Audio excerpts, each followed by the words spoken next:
Hello students, welcome to unlock GS academy. चलिए start करते हैं दिसंबर मंथ का 10th सेशन, जिसमें हम न्यूज़पेपर के एग्जाम ओरिएंटेड इंपॉर्टेंट न्यूज़ को मल्टीपल चॉइस क्वेश्चन के थ्रू कवर करते हैं।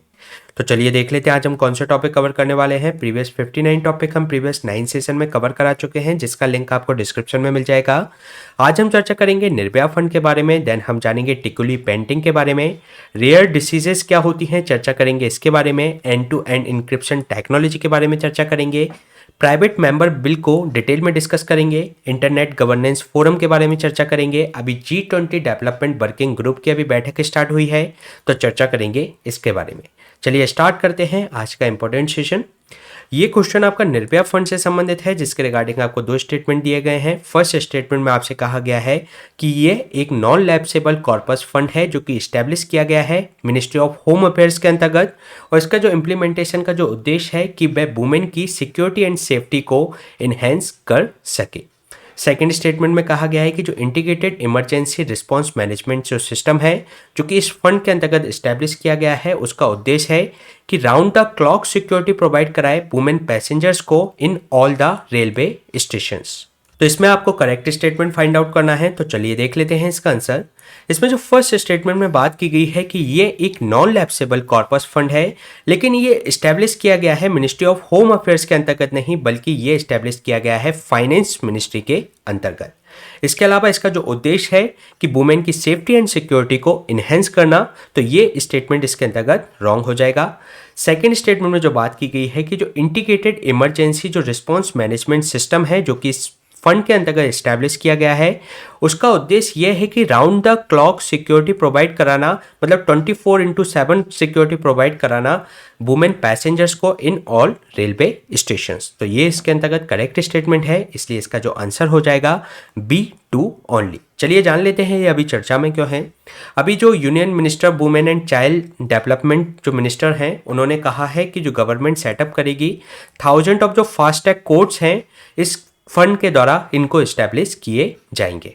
अगर हम बात करें निर्भया फंड की, तो ये एक नॉन लैप्सेबल है, मतलब ये लैप्स नहीं होता, और ये नॉन लैप्सेबल कॉर्पस फंड है जो कि इस्टेब्लिश किया गया है यूनियन फाइनेंस मिनिस्ट्री के अंतर्गत, और इसका जो उद्देश्य है कि वुमेन की सेफ्टी एंड सिक्योरिटी को आगे बढ़ाना। अगर हम बात करें इंटीग्रेटेड जो इमरजेंसी रिस्पांस मैनेजमेंट जो सिस्टम है, यानी कि IERMS जो सिस्टम है आपका, वह जो इस फंड के अंतर्गत इसको इस्टेब्लिश किया गया है, और इसका जो उद्देश्य है कि ये राउंड द क्लॉक, मतलब आपकी 24/7 ये सिक्योरिटी प्रोवाइड कराएगा वुमेन पैसेंजर्स को इन ऑल रेलवे स्टेशंस के अंतर्गत, और ये इस्टेब्लिश किया गया है इस स्कीम के अंतर्गत।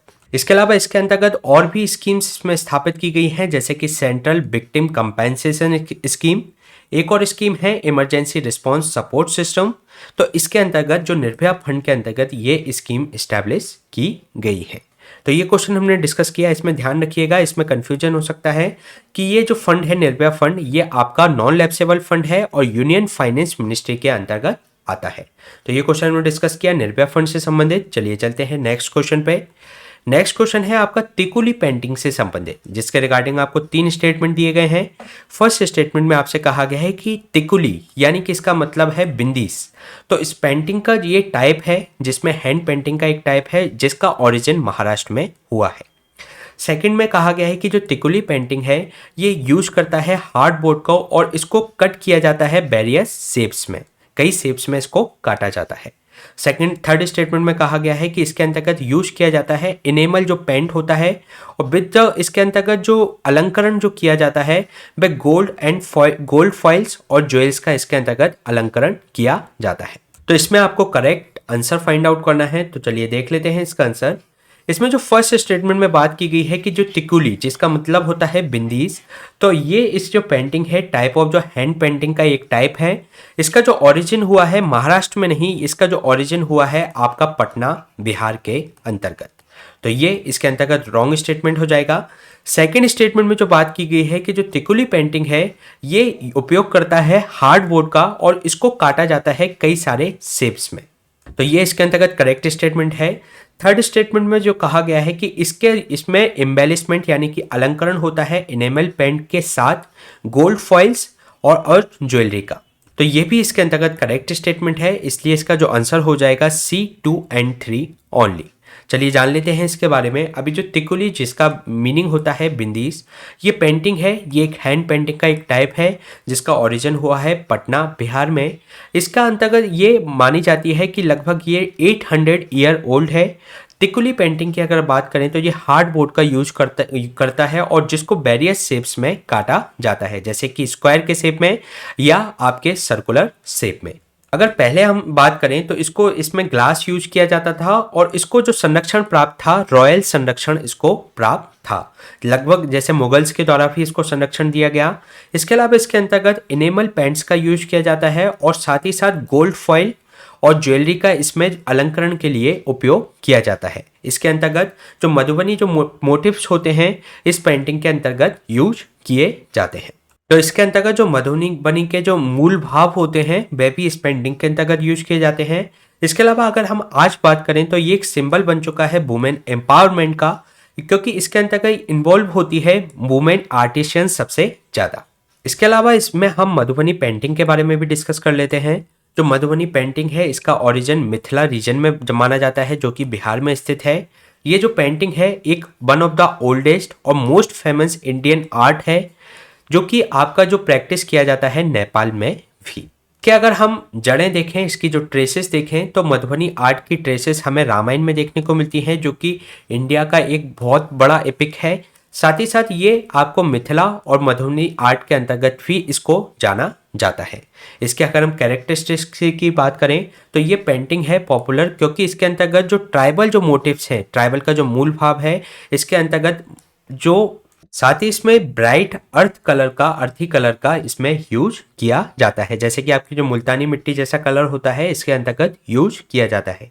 साथ ही साथ हम ट्रेडिशनली देखें तो वुमेन ऑफ द जो विलेज होती थी वह इस पेंटिंग को बनाती थी इन द दीवारों के ऊपर, और इसके अंतर्गत वह अपनी जो फीलिंग्स होती थी, अपनी जो उनके होप्स होती थी या कोई आइडिया होते थे वुमेन के, तो वह उनको वॉल पर ओके देती थी। लेकिन आज अगर हम देखें तो इसके जो बनाने में अब ये डिमांड इसकी बढ़ गई है, तो इसके कारण से मैन भी इस पेंटिंग को बनाते हैं। अगर हम इसकी स्टाइल की बात करें तो इसके अंतर्गत आपके ज्योमेट्रिकल पैटर्न्स बनाए जाते हैं और साथ ही साथ फ्लोरल और एनिमल और बर्ड के जो मोटिव्स हैं, उनके जो भाव हैं, वह इसके अंतर्गत दर्शाए जाते हैं। अगर हम बात करें इसके अंतर्गत कलर्स की, तो इसमें नेचुरल जो एक्सट्रैक्ट जो कलर होते हैं, जो नेचुरल प्लांट से बनाए जाते हैं, वह इसके अंतर्गत यूज किए जाते हैं। साथ ही साथ अदर जो नेचुरल रिसोर्सेस हैं, जैसे कि ब्लैक कलर की हम बात करें तो ये आपका जो काऊ डंग से की जो सूट्स है उससे इसको बनाया जाता है। साथ ही साथ ब्लू कलर, आपका जो इंडिगो कलर, ये आपके राइस पाउडर से इसमें जनरेट किया जाता है, वाइट पाउडर राइस पाउडर से। साथ ही साथ जो ब्लू कलर है वह आपकी नील से बनाया जाता है, और जो ऑरेंज है वह आपके पलाश का जो फ्लावर होता है, पलाश का जो फूल होता है, उससे ऑरेंज कलर बनाया जाता है। इसके अलावा इसमें जो कलर्स होते हैं पूरी तरीके से उस पर आपको फैला दिए जाते हैं, इसमें कोई भी स्पेस इसमें खाली नहीं रहता। और इसके अंतर्गत लगभग usually dark colour, dark and bright का जो पिगमेंट्स है वो इसके अंतर्गत यूज किया जाता है। साथ ही साथ इस पेंटिंग्स के अंतर्गत जो मॉडर्न ब्रशेस हैं उससे ये नहीं बनाए जाते, बल्कि इसमें जैसे स्टिक्स हो गई, सीख हो गई या मैच स्टिक्स हो गई, जो माचिस की तीली है, या फिंगर्स का इसके अंतर्गत उपयोग किया जाता है। लेकिन आजकल क्या है, इसकी डिमांड लगातार बढ़ती जा रही है, तो आर्टिस्ट इसको जल्दी बनाने के लिए ब्रशेस और जो निप पेन्स होते हैं इनका यूज करने लगे हैं। साथ ही साथ इसमें जो नेचुरल कलर्स का जो यूज किया जाता था उसकी जगह सिंथेटिक कलर्स का भी इसमें यूज हो रहा है टू द, साथ ही साथ इसमें पेंट्स का भी यूज किया जा रहा है। अगर हम इसकी थीम्स की बात करें तो ये जो माइथोलॉजिकल कैरेक्टर्स होते हैं उसकी थीम के आधार पर इनकी पेंटिंग जनरेट की जाती है। इसके अंतर्गत जो हिंदू के जो आपके जो हमारे देवता हैं, कृष्णा, रामा, लक्ष्मी, शिव और जो दुर्गा और सरस्वती हैं, इनकी पेंटिंग्स इसके अंतर्गत उकेरी जाती हैं।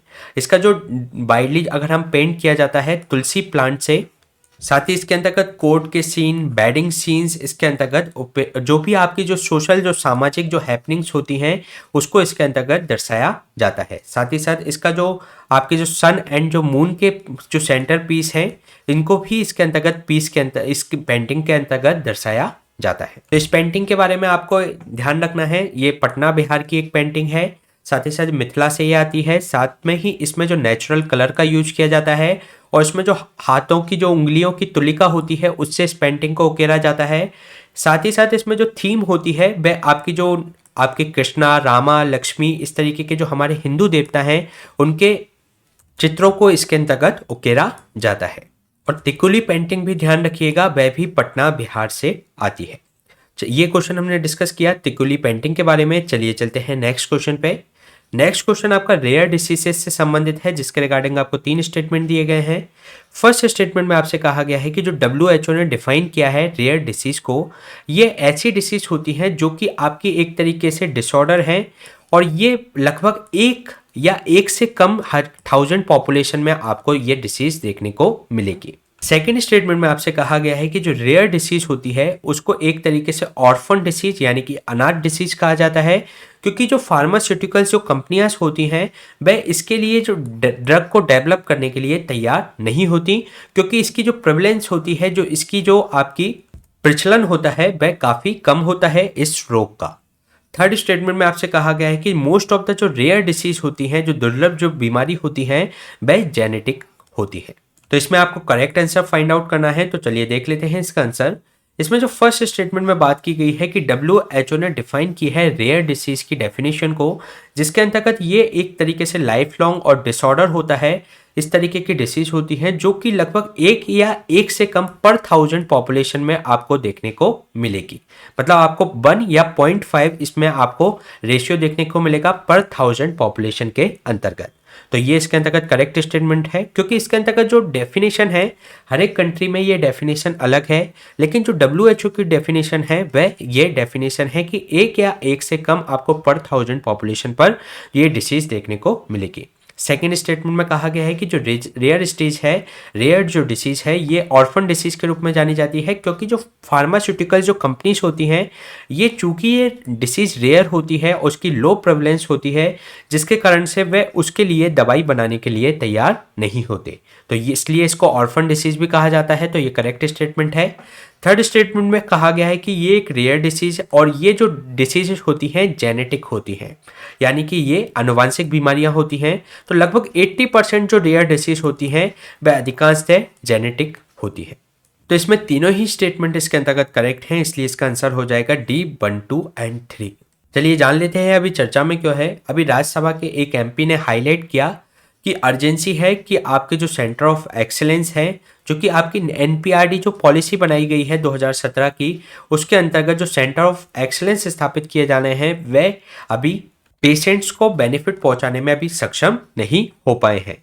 अंडर द अगर हम NPRD की बात करें तो सेंटर ऑफ एक्सीलेंस जो गवर्नमेंट नोटिफाई कर रही है एज अ टर्सरी हॉस्पिटल्स के रूप में, जो कि फैसिलिटीज इसमें प्रोवाइड कराई जाएगी डायग्नोसिस की, उसमें जांच करने की, उसमें रोकथाम की, साथ ही साथ ट्रीटमेंट ऑफ रेयर डिसीज के लिए। अगर हम बात करें जो NPRD है, इसका जो उद्देश्य है कि ये इस तरीके के इंसिडेंट्स को रोके, इनकी प्रेवलेंस को जो रेयर डिसीज है उसको कम करे, साथ ही साथ जो इनका प्रिवेंटिव, इसकी एक कॉम्प्रिहेंसिव समग्र रूप से प्रिवेंटिव स्ट्रेटेजी इसके अंतर्गत अपनाया जाए। इसके अलावा अगर हम बात करें तो जो रेयर डिसीज के बारे में, तो रेयर डिसीज एक इस तरीके की डिसीज होती है जो कि आपकी smaller percentage of the population को ये आपकी अदर डिसीज के कंपैरिजन में ये कम इफेक्ट करती हैं, और समाज में इनका जो प्रचलन है, जो प्रसार है, काफ़ी कम होता है।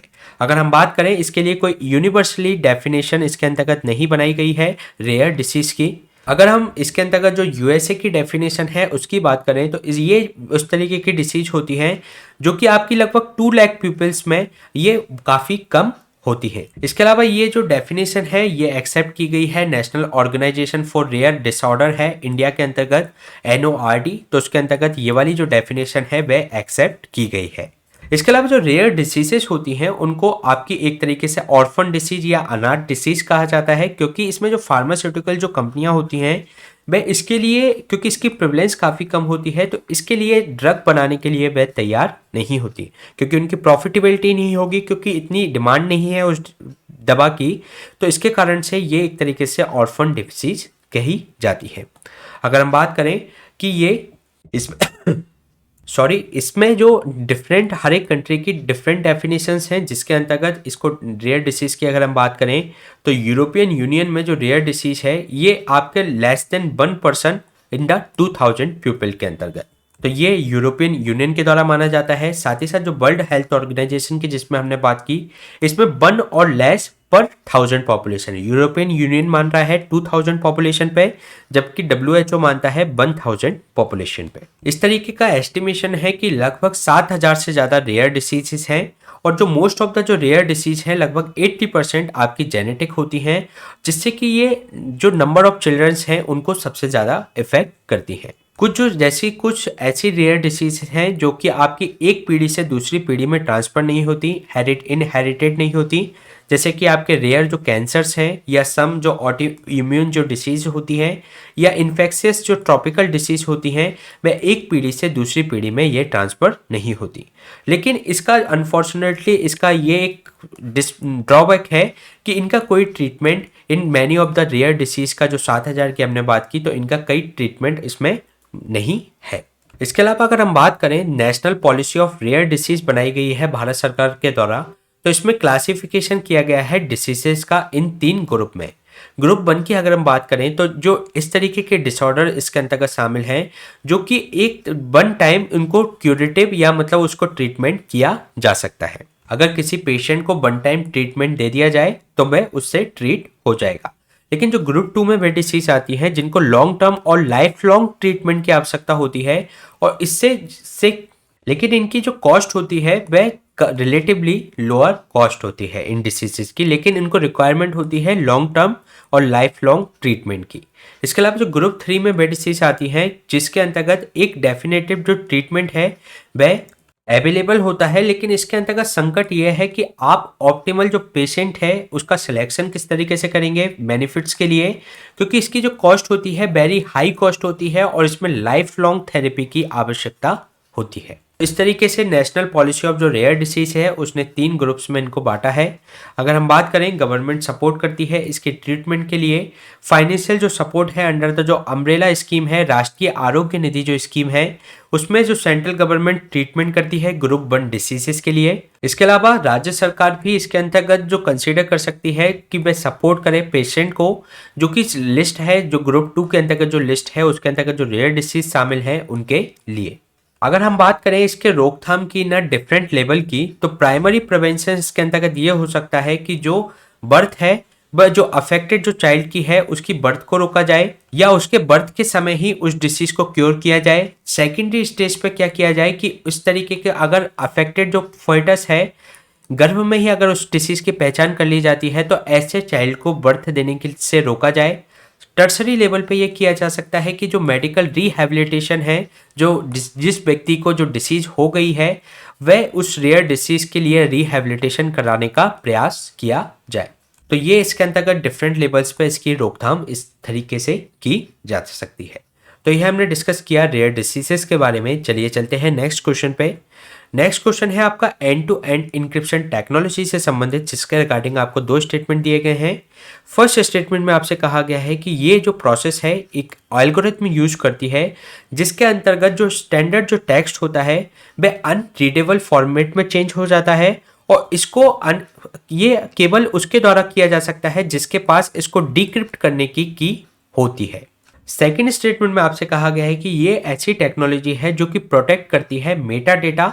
मेटा डेटा एक ऐसी इंफॉर्मेशन होती है जिसके अंतर्गत यह आपको पता चलता है कि फाइल कहाँ से क्रिएट हुई है, ये उसकी डेट क्या है उस फाइल के क्रिएट होने की, या मैसेज किसको भेजा गया है, और ये जो डेटा है किसके द्वारा शेयर किया गया है। तो इसके रिगार्डिंग आपको करेक्ट स्टेटमेंट फाइंड आउट करना है। तो चलिए देख लेते हैं इसका आंसर। इसमें जो फर्स्ट स्टेटमेंट में बात की गई है कि इसके अंतर्गत जो प्रोसेस है एक end to end encryption technology, जिसके अंतर्गत एक प्रोसेस है जो कि यूज करती है एल्गोरिथम का, और ये जो इसके अंतर्गत जो स्टैंडर्ड टेक्स्ट होता है उसको एक अनरीडेबल फॉर्मेट में चेंज कर देता है, यानी कि उसको इनक्रिप्ट कर देता है और इसको वही अनस्क्रैम्बल कर पाता है, या उसको सुलझा वह ही सकता है जिसके पास इसकी डिक्रिप्शन की हो। तो ये इसके अंतर्गत करेक्ट स्टेटमेंट है। इसके अलावा जो सेकंड स्टेटमेंट में बात की गई है कि ये टेक्नोलॉजी प्रोटेक्ट करती है मेटा डेटा को, और जो कि जिसमें मेटा डाटा में जो इन्फॉर्मेशन होती है कि फाइल कहाँ से क्रिएट हो रही है, किस डेट को क्रिएट हो रही है और किसके द्वारा वह साझा की जा रही है। तो ये जो एंड टू एंड जो इंक्रिप्शन जो टेक्नोलॉजी है वह मेटा डेटा को सिक्योर नहीं करती, प्रोटेक्ट नहीं करती। तो ये इसके अंतर्गत रॉन्ग स्टेटमेंट है, इसलिए इसका जो आंसर हो जाएगा A1 ओनली। चलिए जान लेते हैं अभी चर्चा में क्यों है। अभी जो एप्पल ने अनाउंस किया है कि वह जो डेटा पॉइंट्स हैं, नंबर ऑफ जो डेटा पॉइंट्स हैं प्रोटेक्शन के, उनको इंक्रीज कर रहा है by the end to end encryption iCloud पे, जो कि कैटेगरीज इसके अंतर्गत बढ़ा रहा है 14 से 23 कैटेगरीज इसके अंतर्गत कर रहा है। अगर हम बात करें end to end encryption technology को, तो अगर किसी व्यक्ति को, अगर आपको मैसेज भेजना है, ये कोई व्यक्ति है इसको मैसेज भेजना चाहता है दूसरे व्यक्ति को, तो ये जो अपना टेक्स्ट है उसको इनक्रिप्ट कर देता है, जिससे कि इसके अंतर्गत जो थर्ड पार्टी अगर मीडिएटर इसको अगर डिक्रिप्ट करना चाहे तो वह इसको नहीं कर सकता, क्योंकि जो इसको अनस्क्रैम्बल्ड करने की या उसको सुलझाने की जो डिक्रिप्शन की है वह इस व्यक्ति के पास है, और वह उस की के माध्यम से इसको डिक्रिप्ट करके उसको उस जो टेक्स्ट इसके द्वारा भेजा गया है उसको टेक्स्ट को वह पढ़ सकता है। अगर हम बात करें व्हाट्सएप वगैरह जैसे आपने देखा होगा, उसके अंतर्गत भी आपको ये मैसेज देखने को मिलता है end to end description, sorry end to end decryption. अगर हम बात करें जो एंड टू एंड जो इंक्रिप्शन है, इसके अंतर्गत आपका जो कम्युनिकेशन जो प्रोसेस है, इसमें जो इंक्रिप्ट कर लिया जाता है डेटा को, जो कि शेयर किया जा रहा है बिटवीन टू डिवाइसेस के बीच में, और इसके अलावा इसके बीच में जो थर्ड पार्टीज है वो जो क्लाउड सर्विस जो प्रोवाइडर है, या जो आपकी जैसे व्हाट्सएप है तो व्हाट्सएप जो प्रोवाइड करा रहा है तो वह भी उसको नहीं पढ़ सकता, उस डेटा को वह एक्सेस नहीं कर सकते जब वह ट्रांसफर हो रहा है उस समय। और इसके अंतर्गत जो इस तरीके की एल्गोरिथम तैयार की जाती है, जो कि स्टैंडर्ड जो टेक्स्ट है उसको एक अनरीडेबल फॉर्मेट में चेंज किया जाता है, और ये केवल अनस्क्रैम्बल किया जाता है जिसके पास इस टेक्स्ट को भेजा जा रहा है, उसकी जो डिक्रिप्शन की होगी उसके माध्यम से उसको डिक्रिप्ट किया जा सकता है। इसके अलावा ये जो टेक्नोलॉजी है ये आपकी जो मेटा डेटा है उसको ये आपका प्रोटेक्ट नहीं करता, क्योंकि मेटा डेटा के अंतर्गत इसमें जो इंफॉर्मेशन होती है कि फाइल कहाँ क्रिएट की है गई है, उसकी डेट क्या है, उसका जो मैसेज है किसके साथ साझा किया जा रहा है, तो इस तरीके की इंफॉर्मेशन इसके अंतर्गत प्रोटेक्ट नहीं की जाती। ये आपकी पता होती है जो सर्विस प्रोवाइडर है उसको, और ये सिक्योरिटी पर्पज से अच्छा भी है कि इस तरीके के मेटा डेटा को इसमें प्रोटेक्ट ना किया जाए। तो ये क्वेश्चन हमने डिस्कस किया end to end encryption technology से संबंधित। चलिए चलते हैं नेक्स्ट क्वेश्चन पे। नेक्स्ट क्वेश्चन है आपका प्राइवेट मेंबर बिल से संबंधित, जिसके रिगार्डिंग आपको 3 स्टेटमेंट दिए गए हैं। फर्स्ट स्टेटमेंट में आपसे कहा गया है कि ये बिल इंट्रोड्यूस किया जाता है मेंबर जो कि रूलिंग पार्टी से जो अदर मेंबर हैं उनके द्वारा। सेकेंड स्टेटमेंट में आपसे कहा गया है कि इसमें जो एडमिनिस्ट्रेबिलिटी होती है, जो इसको एक्सेप्ट करता है बिल को, वह डिसाइड किया जाता है chairman in case of the Rajya Sabha, और स्पीकर है तो वह लोकसभा के केस में स्पीकर द्वारा।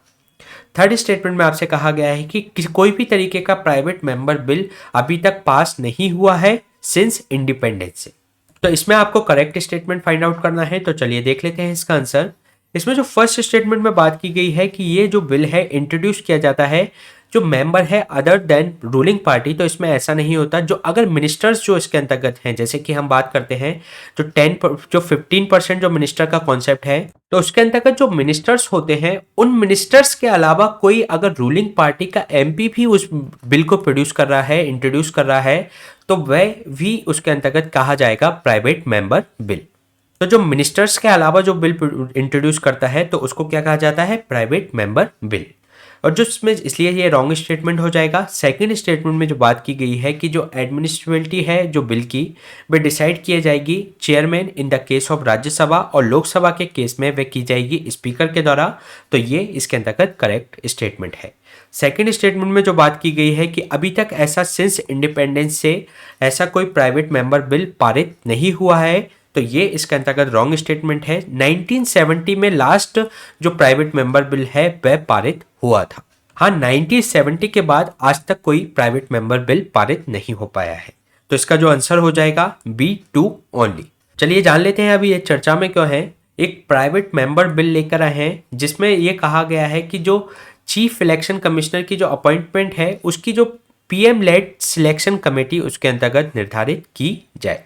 ये जो बिल ऐसे समय पर इंट्रोड्यूस किया गया है जब सुप्रीम कोर्ट में हियरिंग चल रही है एक याचिका पर, जिसमें याचिकाकर्ता ने कहा है कि जो appointment of chief election commissioner है और जो इलेक्शन कमिश्नर की अपॉइंटमेंट में सुधार किया जाए, रिफॉर्म किया जाए। इसके अलावा सुप्रीम कोर्ट के द्वारा भी ये पूछा गया है कि गवर्नमेंट किस प्रोसीजर को अपनाती है चीफ इलेक्शन कमिश्नर को अपॉइंट करने से पहले।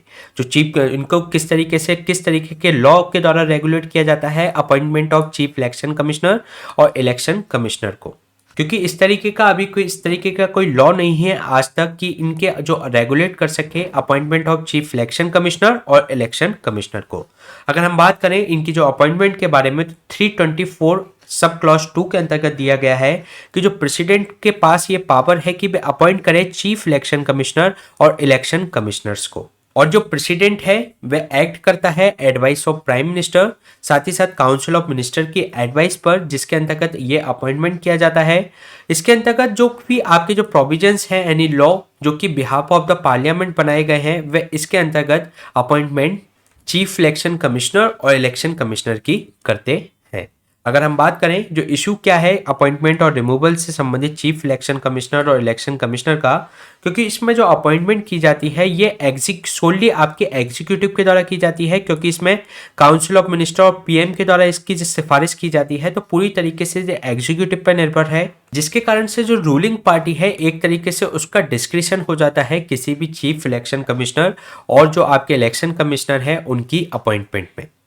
अगर हम बात करें कॉन्स्टिट्यूशन ने किसी भी तरीके की इसके अंतर्गत क्वालिफिकेशन भी नहीं रखी है चीफ इलेक्शन कमिश्नर और इलेक्शन कमिश्नर के लिए, ना तो उसकी कोई लीगल क्वालिफिकेशन, ना एजुकेशनल या एडमिनिस्ट्रेटिव क्वालिफिकेशन उसके अंतर्गत नहीं है। इसके अलावा जो चीफ इलेक्शन जो कमिश्नर होता है वह आर्बिट्रेरीली रिमूव किया जा सकता है, लेकिन जो इसमें जो रिमूवेबल है, जो इसका जो ऑफिस है वह प्रेसिडेंट के द्वारा रिमूव किया जाता है, और ये आपका एक तरीके से प्रोसीजर इसके अंतर्गत अपनाया जाता है सुप्रीम कोर्ट के जज के रिमूवल के आधार पर। लेकिन इसी तरीके का जो प्रोटेक्शन है वह इलेक्शन कमिश्नर्स को नहीं दिया गया है। प्रेसिडेंट चीफ इलेक्शन कमिश्नर की सिफारिश पर इन इलेक्शन कमिश्नर को हटा सकता है। तो चीफ इलेक्शन कमिश्नर को तो आप सुप्रीम कोर्ट के जज के जिस तरीके से हटाया जाता है उस आधार पर हटाया जाएगा, लेकिन जो अन्य जो इलेक्शन कमिश्नर होते हैं वह उनको केवल चीफ इलेक्शन कमिश्नर की सिफारिश के आधार पर ही प्रेसिडेंट के द्वारा हटाया जा सकता है। तो इससे संबंधित एक प्राइवेट मेंबर बिल आया है। अब हम बात कर लेते हैं प्राइवेट मेंबर बिल के बारे में। ये any member, private member bill क्या होते हैं? Any member of the parliament जो कि मिनिस्टर नहीं है वह एक तरीके से प्राइवेट मेंबर कहा जाता है, और इस तरीके का अगर वो उसके पास अगर कोई रिस्पॉन्सिबिलिटी होती है, अगर वह किसी भी तरीके का इस बिल बनाता है और वो इंट्रोड्यूस करता है हाउस के अंतर्गत, तो उसको क्या कहा जाता है? Private member bill. इसके अलावा इसमें जो अंतर है कि गवर्नमेंट बिल या पब्लिक बिल्स जो होते हैं वे आपके किसी भी दिन पर इंट्रोड्यूस किए जा सकते हैं, लेकिन जो प्राइवेट मेंबर बिल होते हैं वे आपके केवल फ्राइडे को ही इंट्रोड्यूस किए जा सकते हैं। इसके अलावा मान लीजिए कई सारे प्राइवेट बिल हैं तो वो दिन तो एक ही है फ्राइडे का, तो इसके लिए क्या जाता है? एक बैलेट सिस्टम बनाया जाता है जिसके आधार पर उनकी सीक्वेंस निर्धारित की जाती है कि इनके बिल का इंट्रोडक्शन किस तरीके से किया जाएगा।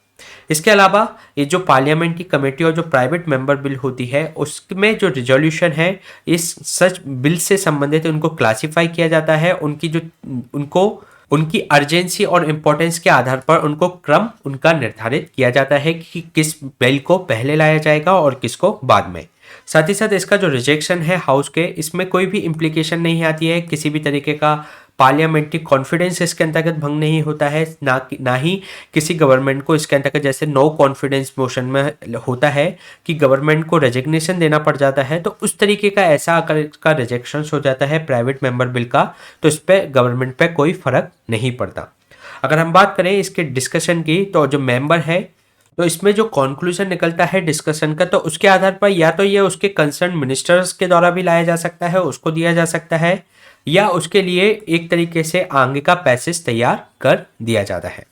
अगर हम बात करें जो प्रीवियस अगर प्राइवेट मेंबर बिल की, तो लास्ट टाइम अगर हम बात करें प्राइवेट मेंबर बिल पास्ड हुआ था बोथ हाउस के द्वारा 1970 में, और इसमें जो ये था आपका जो सुप्रीम कोर्ट इनलार्जमेंट और क्रिमिनल अपीलेट जो जुरिसडिक्शंस बिल था 1968। अभी तक लगभग 14 प्राइवेट मेंबर बिल अभी तक पारित हो चुके हैं, जिसमें से 5 हैं जो कि इंट्रोड्यूस किए गए थे राज्यसभा में, और जो लॉ बन चुके हैं।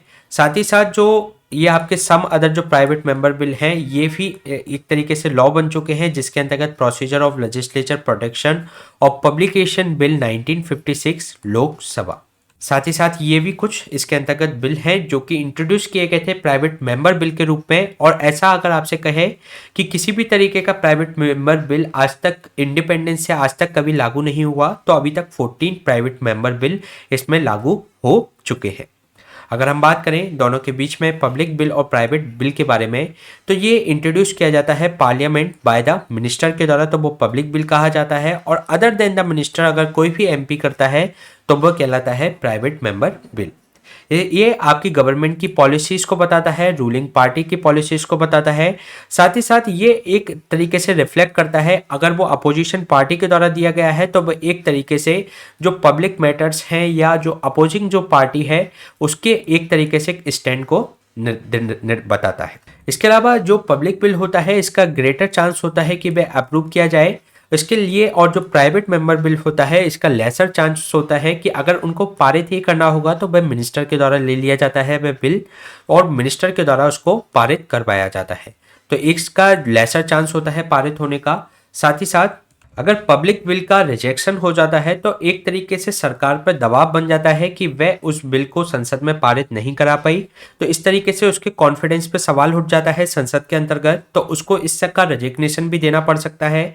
लेकिन जो प्राइवेट मेंबर बिल होता है अगर वह उसमें रिजेक्ट हो जाता है तो इसका प्रभाव सरकार पर नहीं पड़ता। इसके अलावा जो पब्लिक बिल होते हैं वे 7 डे के नोटिस पे लाए जाते हैं, जबकि जो आपके जो प्राइवेट मेंबर बिल हैं ये इसके लिए आपको 1 मंथ का नोटिस देना होता है। इसके अलावा जो पब्लिक बिल होते हैं वे ड्राफ्ट किया जाता है उसके बिल को बाय द डिपार्टमेंट, उससे जो मिनिस्ट्री से संबंधित है या उसके लॉ से संबंधित है तो उनके द्वारा इनको ड्राफ्ट किया जाता है। जबकि जो प्राइवेट मेंबर बिल होता है वह मेंबर के द्वारा ही ड्राफ्ट किया जाता है, पूरी रिस्पॉन्सिबिलिटी उस मेंबर के पास ही होती है। तो ये क्वेश्चन हमने डिस्कस किया प्राइवेट मेंबर बिल से संबंधित। चलिए चलते हैं नेक्स्ट क्वेश्चन पे। नेक्स्ट क्वेश्चन आपका इंटरनेट गवर्नेंस फोरम से संबंधित है, जिसके रिगार्डिंग आपको 2 स्टेटमेंट दिए गए हैं। फर्स्ट स्टेटमेंट में आपसे कहा गया है कि इंडिया जो इंटरनेट गवर्नेंस फोरम है ये एक आपका इनिशिएटिव है जो कि आपके यूएन इंटरनेट गवर्नेंस के साथ मिलकर इसको शुरू किया गया है, और ये एक मल्टी स्टेक होल्डर प्लेटफॉर्म है जिसके अंतर्गत डिस्कस किया जाता है public policy related to the internet.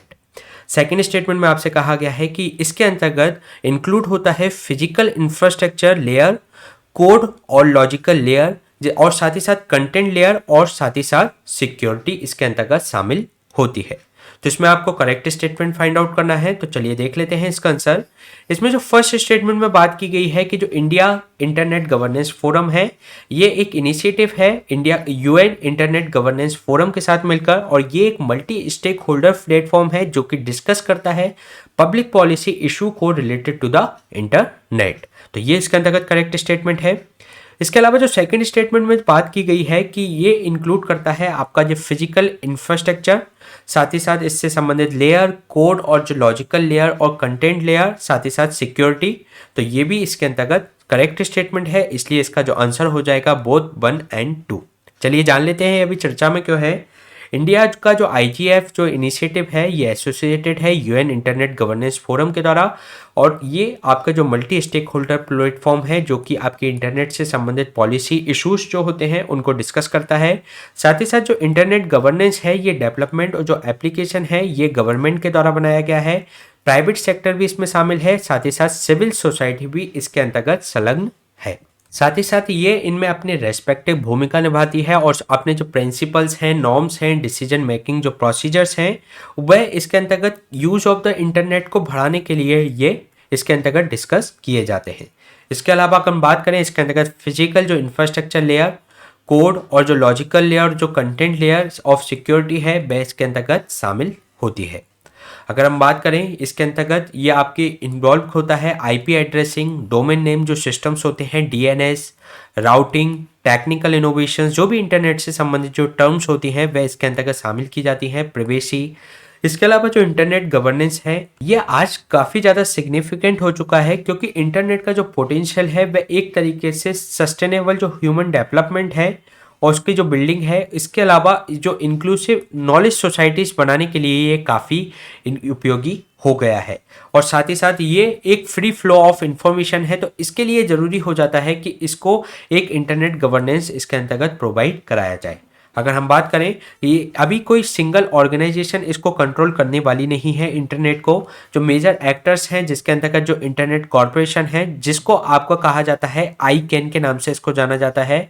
साथ ही साथ जो इंटरनेट जो कंपनीज हैं, एनजीओस हैं, वह इसके जो मल्टी स्टेट स्टेक होल्डर्स हैं। कोई सिंगल इसमें एक तरीके से उसको कंट्रोल करने वाली ऑर्गेनाइजेशन नहीं है।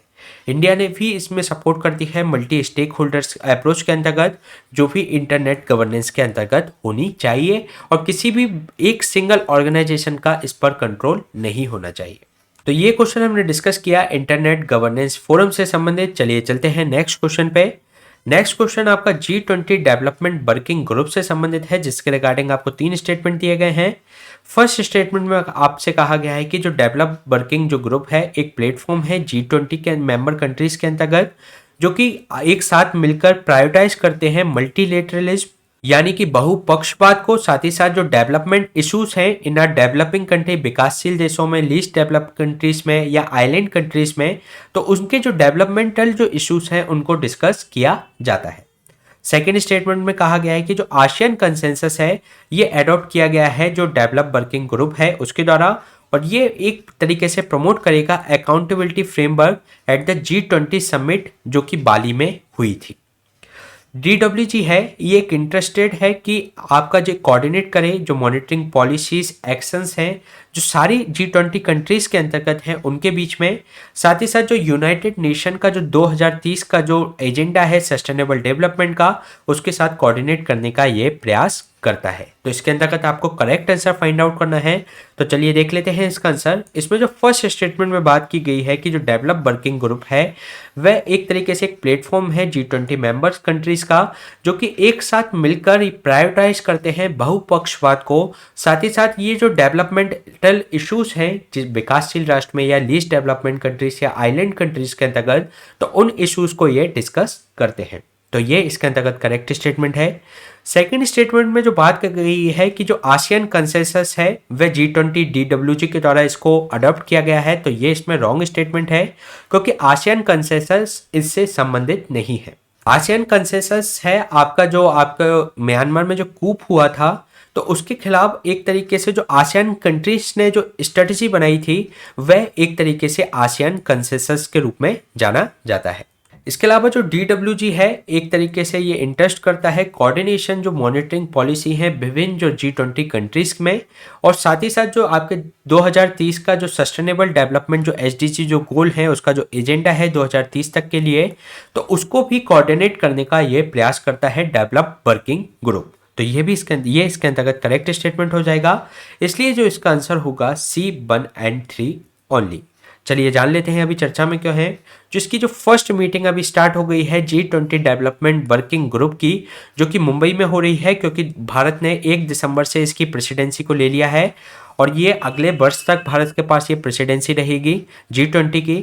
और ये 13 से 16 दिसंबर को जो डेवलप वर्किंग ग्रुप की फर्स्ट मीटिंग हुई मुंबई के अंतर्गत। इसके अंतर्गत हमने बात की कि इसकी जो मीटिंग का जो उद्देश्य होता है कि जो डेवलपमेंटल जो इश्यूज हैं डेवलपिंग कंट्रीज और लीस्ट डेवलपमेंट कंट्रीज और आइलैंड कंट्रीज के, तो उनको डिस्कस किया जाता है। साथ ही साथ ये जो G20 जो मेंबर कंट्रीज हैं ये प्रायोरिटाइज करते हैं बहुपक्षवाद को। साथ ही साथ इससे संबंधित कोई सॉल्यूशंस हो सकता है उस शेयरिंग करते हैं उस सॉल्यूशन को, और उनकी ग्रोथ को बढ़ाने के लिए या उनके जो डेवलपमेंट प्लान्स हैं उसमें क्या संशोधन किया जाना चाहिए सस्टेनेबल डेवलपमेंट गोल के टारगेट्स के आधार पर, तो वह इसके अंतर्गत सजेशंस दिए जाते हैं। अगर हम बात करें जो इंडोनेशिया का G20 जो प्रेसिडेंसी थी, वह कमिटेड है कि वे ट्रांसपेरेंसी और अकाउंटेबिलिटी को इसका अंतर्गत अश्योर करे। साथ ही 2022 में जो G20 जो बाली जो अपडेट हुआ उसके अंतर्गत G20 मॉडर्नाइज अकाउंटेबिलिटी फ्रेमवर्क को इसके अंतर्गत अपनाया गया। इसके अलावा जो आसियान कंसेंसस की बात करें तो ये इससे संबंधित नहीं है, ये तो आपका जो म्यांमार के अंदर का जो कूप हुआ था तो उसके संबंध में जो आसियान कंट्रीज की जो स्ट्रेटजीज है उसको आसियान कंसेंसस कहा जाता है। इसके अलावा अगर हम बात करें जो डेवलपमेंट वर्किंग ग्रुप की, तो ये क्रिएट किया गया था 2010 में, और ये एक असेंशियल फोरम है जिसके अंतर्गत ये डिस्कस करता है, प्रमोट करता है ब्रॉड रेंज पर जो इश्यूज हैं उनको, जो कि डायरेक्टली इफेक्ट करते हैं हमारे जो विकासशील कंट्री हैं, स्पेशली जो विशेषकर जो आपकी लो इनकम कंट्रीज हैं उनको इफेक्ट करते हैं। तो उन इश्यूज पर ये बात करता है। 2016 की बात करें तो G20 ने इसके अंदर का जो डेवलपमेंट वर्किंग ग्रुप है वह कोऑर्डिनेट करता है। इसकी जो G20 की जो विभिन्न कंट्रीज हैं उनकी जो मॉनिटरिंग जो पॉलिसीज जो एक्शंस हैं उसको कोऑर्डिनेट करने का प्रयास करता है। साथ ही साथ इसका जो सस्टेनेबल डेवलपमेंट गोल के संबंध में जो एजेंडा है वह इसके अंतर्गत कोऑर्डिनेट करने का, उनको इनकॉर्पोरेट करने का इसके अंतर्गत प्रयास किया जाता है। ये क्वेश्चन हमने डिस्कस किया G20 के डेवलपमेंट वर्किंग ग्रुप से संबंधित। इसी तरीके के सेशन हम आपके बीच में लाते रहेंगे। आप हमसे टेलीग्राम चैनल से भी जुड़ सकते हैं। Please stay tune and subscribe the unlock GS academy. Thank you.